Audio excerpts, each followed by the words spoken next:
ছেলে? কোথায় আমার ছেলে? বলো না। আরে বলো না, কোথায় আমার ছেলেটা? আমাকে তো সবাই মিলে বুঝিয়েছিলে যে সব বুঝে নেব। এইটা তোমাদের বুঝে নেওয়ার নমুনা, তাই না? আমার ছেলেটাকে ওই পুলিশের কাছে ফেলে রেখে চলে এসেছো। চোর, গুন্ডা, বদমাইশদের সঙ্গে সময় কাটাবে আমার ছেলেটা। বিজয়া, বিজয়া, এই সময় মাথাটা ঠান্ডা রাখ। এই, তোমার মাথা ঠান্ডা আছে তো? ছেলেটা গারদের মধ্যে পড়ে আছে আর তুমি এখানে মাথা ঠান্ডা করে বেরিয়ে এসেছো। তোমার কোনো লজ্জা নেই? যে মেয়েটা আমার ছেলের জন্য লড়ছিল তাকে তো বাড়ি ছাড়া করে দিয়েছো। আর যেই ছেলেটাই জঘন্য অপরাধটা করেছে তাকে তুমি কোর্টে নিয়ে গিয়েছিলে আমার নিরাপরাধ ছেলের বিচার করতে। তোমার কোনো লজ্জা নেই, তাই না? কোনো লজ্জা বোধ নেই তোমার। তোমার জায়গায় আমি থাকলে না এতদিন আমি গলায় দড়ি দিতাম। কি বলতে চাইছো তুমি? বেশ করেছি, ঠিক বলেছি, একদম ঠিক বলেছি। তুমি সারাক্ষণ সব সময় নিজেকে নিয়ে এত ব্যস্ত থাকো। অন্যের মান, অপমান, অভিমান কিচ্ছু তোমার গায়ে লাগে না। আজকে তোমার পাপের ফল আমার ছেলেটা ভুগছে। গারদে বসে ওইভাবে অপমান সহ্য করছে আমার ছেলেটা।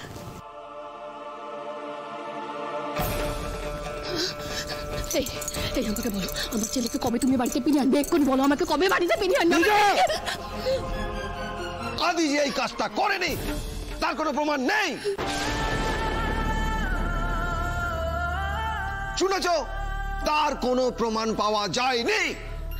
সমস্ত প্রমাণ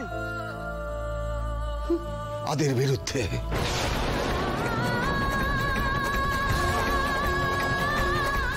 বিপক্ষের উকিল তো প্রমাণ দেবেই, তাই না? কিন্তু আমরা কি পেরেছি একটা উকিল জোগাড় করতে?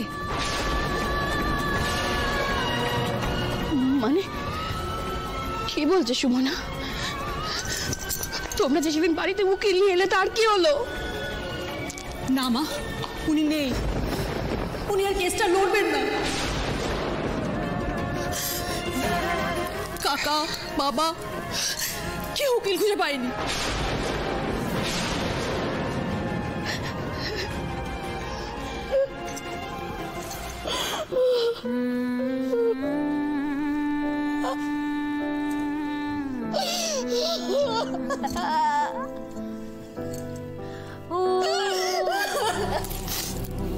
মাগো, মা তুমি কেঁদো না, কেঁদো না তুমি।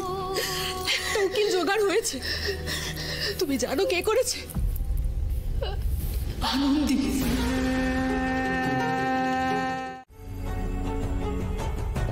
বুঝতেই তো পারছো বৌদি, দিয়া ভয়ে ওর বয়ান বদলে দিয়েছে। একটা লোক না নার্স সেজে ওখানে এসেছিল, আমার সামনে দিয়াকে শাসিয়ে দিয়ে গেছে। বলেছে দিয়া যদি আদি দাদার উপরে দোষ না দেয় তাহলে ওর বাবা মাকে মেরে ফেলবে। সেই জন্যই ওই দিন যখন দিয়া দিদির মা বাবার বাড়িতে গেলাম, দেখলাম বাড়ির বাইরে তালা ঝুলছে।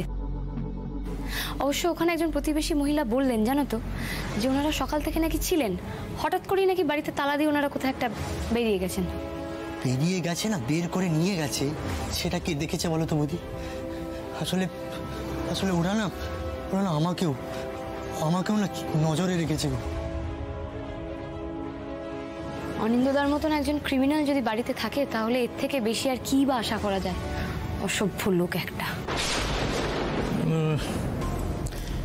বাবা, ভয় পাওয়ার তো একটা শেষ আছে নাকি? এই ভয় যদি যেদিন শেষ হয়ে যাবে এদের কাউকে আটকানো যাবে? কিন্তু জেঠু, ভয় শেষ হতে হতে তো কেসটাই শেষ হয়ে যাবে, আর তারপর কে কি বললো কে কি করলো তাতে কি বা যায় আসে? মা বাবার প্রাণের ভয় বড় ভয় গো বৌদি। দিয়া নিজের জন্য ভয় করে না।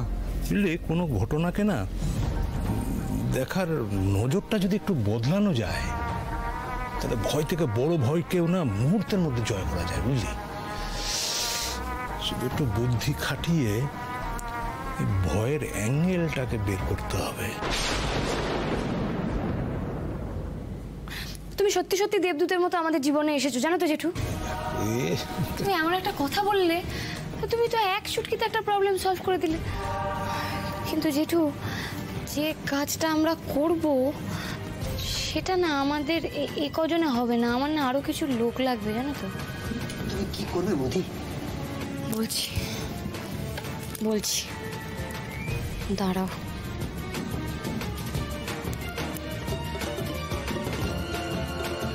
ওমা মা, আনন্দি ফোন করছে গো।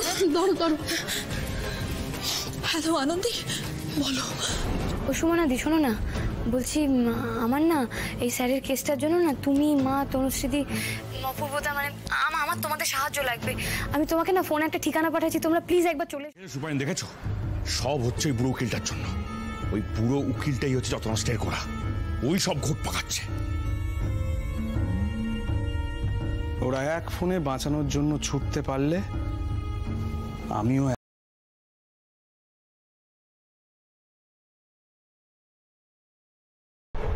মারতে হলে মারব, কিন্তু আদিদেব লাহিড়িকে কিছুতেই এই বাড়িতে আর ফিরতে দেব না।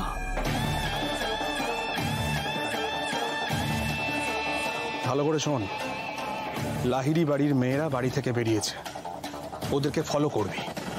আর একটা নাম বলছি, ভালো করে মাথায় গেঁথে নে, সনাতন বসু। এই সনাতন বসু যেন না বাঁচে। ভালো করে শুনে নে, সনাতন বসু, আধমরা নয়,